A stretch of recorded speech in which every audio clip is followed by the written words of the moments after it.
दोस्तों, कोई भी इंसान अपनी किस्मत या भाग्य की वजह से गरीब या अमीर नहीं होता, बल्कि अपनी सोच की वजह से होता है। इसलिए गरीब सोच वाले हमेशा गरीब ही रहते हैं और अमीर सोच वाले हमेशा अमीर ही रहते हैं।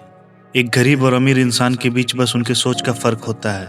यदि किसी पुअर मेंटालिटी वाले इंसान को करोड़ों रुपए दे दिया जाए तो वह कुछ साल में फिर से गरीब हो जाएगा। आज की इस वीडियो में रिच मेंटालिटी और पुअर मेंटालिटी के सोच में क्या डिफरेंस है, इसी पर हम बात करेंगे। एक एग्जाम्पल लेते हैं। क्या आप इन्हें जानते हैं? ये है मिस्टर सुशील कुमार, जो कि 2011 में कौन बनेगा करोड़पति के विनर रह चुके हैं। सुशील कुमार केबीसी में 5 करोड़ रुपए जीता था, लेकिन कुछ साल बाद सारा पैसा खत्म हो गया और वो फिर से गरीब हो गए। उसके पास पुरानी 6,000 रुपए सैलरी वाली जो नौकरी थी वो भी नहीं रही। अब आप सोचोगे, इतना इंटेलिजेंट आदमी जो कौन बनेगा करोड़पति के सारे क्वेश्चनों के आंसर दिए और 5 करोड़ रुपए जीते, आखिर उसके साथ ऐसा कैसे हो सकता है? वीडियो में आगे बढ़ने से पहले अगर आपने अभी तक हमारे चैनल को सब्सक्राइब नहीं किया है तो आप चैनल को सब्सक्राइब कर दें और हमारे वीडियो को इमीडिएटली लाइक भी कर दें। मैं इस प्रकार के वीडियो लाता रहता हूँ। जस्ट इसका उल्टा, कोई अमीर आदमी का सारा पैसा खत्म हो जाने पर भी वो कुछ साल में फिर से अमीर हो जाएगा। इसके लिए भी एक एग्जाम्पल लेते हैं। इलोन मस्क को तो आप जानते ही होंगे। इलोन मस्क ने स्पेसएक्स नाम की एक ऐसी कंपनी बनाई जिसमें रॉकेट को स्पेस में भेजने के बाद फिर से उसे रीयूज कर सके। स्टार्टिंग में एक के बाद एक 3 लगातार लॉन्च फेल हो जाने के बाद इलोन मस्क का सारा पैसा खत्म हो गया था और वो नियरली बैंकरप्ट हो गए, लेकिन फिर भी उन्होंने हार नहीं मानी और अपना घर गाड़ी सब बेचकर रेंट पर शिफ्ट हो गए और लास्ट लॉन्च किया और इस बार भी सफल हो गए। और आज इलोन मस्क वर्ल्ड के सबसे अमीर लोगों की लिस्ट में नंबर 1 पर हैं। तो दोस्तों, बात करते हैं फर्स्ट डिफरेंस की, spending versus investing. Poor mentality के लोग अपनी हैसियत से ज़्यादा खर्च करते हैं। जितना वो कमाते भी नहीं उससे ज़्यादा कहीं वो पैसा उड़ा देते हैं। पैसे को कैसे मैनेजमेंट करा जाए उसे पता ही नहीं है। सुशील कुमार के साथ भी यही हुआ। प्रॉब्लम यह है कि पुअर मेंटालिटी के लोग लायबिलिटी खरीदता है, जैसे कि महंगा फ़ोन, महंगी गाड़ी वगैरह वगैरह, जिसके कारण हर महीने उनका सारा पैसा EMI में ही चला जाता है। यहाँ पे रिच मेंटालिटी के लोग 50-30-20 प्रिंसिपल का यूज करते हैं। हर महीने 50% पैसा बेसिक जरूरत में खर्च करते हैं, जैसे घर, खाना, बिजली, पानी, एजुकेशन। जब 50% में बेसिक नीड्स पूरा हो जाते हैं तब 30% वो अपनी शौक पूरा करने में करते हैं। हर कोई का अपना अपना शौक होता है।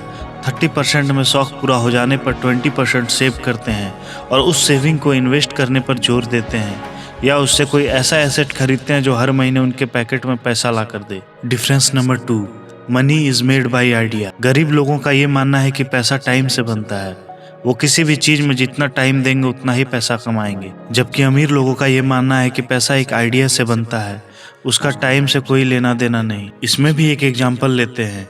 ओला आज इंडिया की सबसे बड़ी कंपनीज में से एक है, जो लगभग पूरे देश में अपनी सर्विस प्रोवाइड कर रही है, जिसकी 4,000 करोड़ रुपए की वैल्यूएशन भी है। भाविश ओला के मालिक को ये आइडिया आया। बहुत सारे बिजनेसमैन ने टैक्सी सर्विस तो खोली, लेकिन इस प्रॉब्लम के बारे में कभी नहीं सोचा कि टाइम पे टैक्सी मिलना कितना मुश्किल होता है।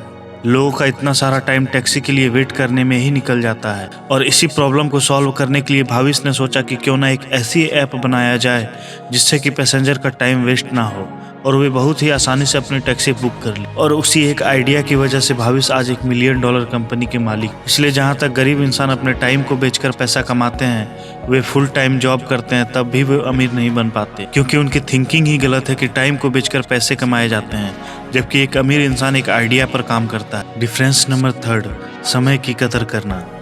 गरीब सोच वाले लोग अपना अधिकांश समय बेकार के कामों में बर्बाद कर देते हैं। टीवी के सामने घंटों तक बैठे रहना, मोबाइल पर फनी वीडियोस देखना और दोस्तों के साथ बैठकर राजनीति और क्रिकेट के बारे में डिस्कस करना उनका डेली रूटीन होता है। कि रिच मेंटालिटी वाले लोग अपने टाइम की वैल्यू जानते हैं, इसलिए वे अपने हर दिन को प्लान करते हैं। अगर उनके पास खाली समय भी होता है तो वो अपने काम से रिलेटेड किताबें पढ़कर अपनी नॉलेज को इंक्रीज करते हैं। डिफरेंस नंबर 4, दूसरों को देखकर जलना।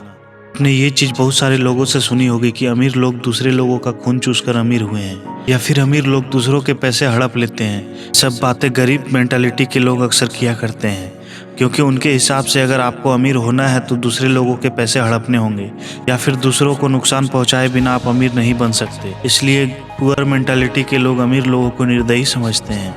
ये सारी बातें बचपन से ही हमारे दिमाग में डाल दी जाती है।